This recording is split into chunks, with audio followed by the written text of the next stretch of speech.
the top guys at the moment, and Magnus in a smiley, good mood, it seems.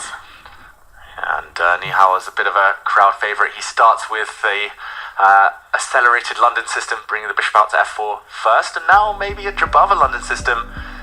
Magnus is going to play e6. He did that against Gukesh in the World Cup in 2023, defeated him there. Okay, and e4, he's going to offer a French in the near future with a quick d5. a6 is guarded against the knight coming forward. This is fascinating. I wonder whether this is prep from Nihal, because Magnus won that game against Gukesh with black very convincingly, and pawn sacrifice. I believe this is going the exact same way as that game from a few years ago. Magnus, he does this against the younger Indian players. Yeah, because he remembers that game. A3 and then... Yeah, here we hear it. Bishop takes c3, queen takes c3, and d takes c4. Unless Nihal has some incredible novelty up his sleeve here, then black is doing relatively alright. So just as you said, David, he remembers that game, and he's still in that game, and actually it's Nihal now who's doing something else. Well, actually, this is how the game continued, I believe. The queen took the pawn, and now Magnus offered the queen trade. There we go, queens came off, and as Magnus likes to do, he ground down Gukesh in an endgame. That was a few years ago, of course, before Gukesh was world champion. But such an interesting position, and suddenly it just fizzles out into a relatively boring endgame-ish position, but... And we could see also Nihal's reaction there when he was like, ugh, we're trading the queens, huh? You don't beat Magnus often in these types of positions. You need to catch him unawares, you need to attack him. Yeah. And like you said, Jon Christian, like, it's so frustrating sometimes, especially with white and the kind of top level of chess these days. Opening preparation is so hard to keep the game spicy. Yeah, because the position looks so spicy after just a couple of moves, like 7-8 moves in, and then you get this more or less boring position. But I mean, looks like Magnus is doing fantastic here. He has such an advantage in development, which is going to be crucial, I believe. Yeah, exactly. As you point out, take on e4 with the bishop, double threat, maybe pawn up. Yeah, the rook's fantastic. Yeah. And do you think this is what sets Magnus apart a little bit? Like, he can freestyle, he can play any opening, but also his memory is so good. Like, he'll remember a game from a few years ago. He knows everything about every opening. Nihal, maybe not aware, even though that was a really famous game. That was shown to be very good for black, this whole opening, and Nihal's just walked straight into it. Oh yeah, no, for sure. I mean, memory is so important in chess. You have to be able to remember your preps, remember openings that have been played. What is going on here exactly, by the way? Bishop f6. Then at the very least, like, you need d1. Taking on. You take oh, two, just like... but king takes and rook c2. Yeah, this is dumb. This rook takes g2 Okay, at so the he end. goes into it. I my think gosh. rook takes g2 Exactly. immediately. Oh. And once he takes...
It's just a question of which one, like checking from which angle.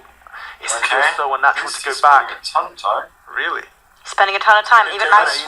H2? I mean, probably crazy. Take just to get pieces off the board. I don't know. Rook to F2 looks tempting as well. The White King is going to have to there we go, march up the board just to keep the knight defended on the third rank. Probably King E4. Yeah, King E4 would make a lot of sense. One of these two moves forced. Nihal still tanking. Why though? Just have to make a move. Yeah. It's got to be one of those king moves. No choice. It's very tense. This is very tense. Okay, check for King Magnus. F4, then I can go Take an H2? D7. No. Oh, he wants to get out of the mates. Yeah, makes sense. There was the idea of rook to D3 and rook to D8 mate, so now the black king is free to run. E5. Well, Kind of. kind of. If there were some checks, the king would have run in certain positions. Not clear actually. Oh, Magnus is thinking. Yeah, and he has only a minute left. This could become a very interesting time scramble. Let's go for it. Let's go for it, he says, and starts pushing his pawn in the center of the board. Wants some space for his king. That's a bit too safe. He's going to run into the center. Regret that a little bit. Check. He's going to continue running. Which way? Oh, Magnus says he's playing it a bit safe. If he takes this knight now... This is too safe. Oh, Too can he safe. flag Nihal? Flagging Nihal is so difficult. He's so fast. But he has 30 more seconds than him. He must have enough confidence in that situation. Oh, Check on A2? oh, check on A2. Check. The white knight's going to come back and block. There was a hit on the rook in the corner, and now we see Magnus. Can he win it? He got the rooks off the board. He can play this on forever. Yeah. 15 seconds. Should be enough now for Magnus to win on the board and the clock. He gets another pawn. E5. Oh, that looks strong. Oh, Oh, he's going for the other pawn. Now E5. Magnus is closing in for the kill. Here, H5. Knight 4. but Why he has not? to keep up his tempo because Hey, come on. Move. Gotta move. Should be enough. Bishop and knight struggle to coordinate together without a rook. Oh, there's a fork. Okay. there are forks all over the place. Nihal has not given up yet. Nope. He defends really well, the and he's really turbo. fast, so Defends well it's and not a plays really foregone fast. conclusion by any means. Here's the trousers. It's the two pawns, the trouser legs here. Can't stop both of them. There we go. A new queen is born. The knight was hanging, but Magnus is just playing for time now. Didn't see that. Totally winning position. The queen and king. 1 second left for Nihal, but he's only spending milliseconds. Okay. But Magnus actually managed to checkmate him on time. Okay. Good stuff.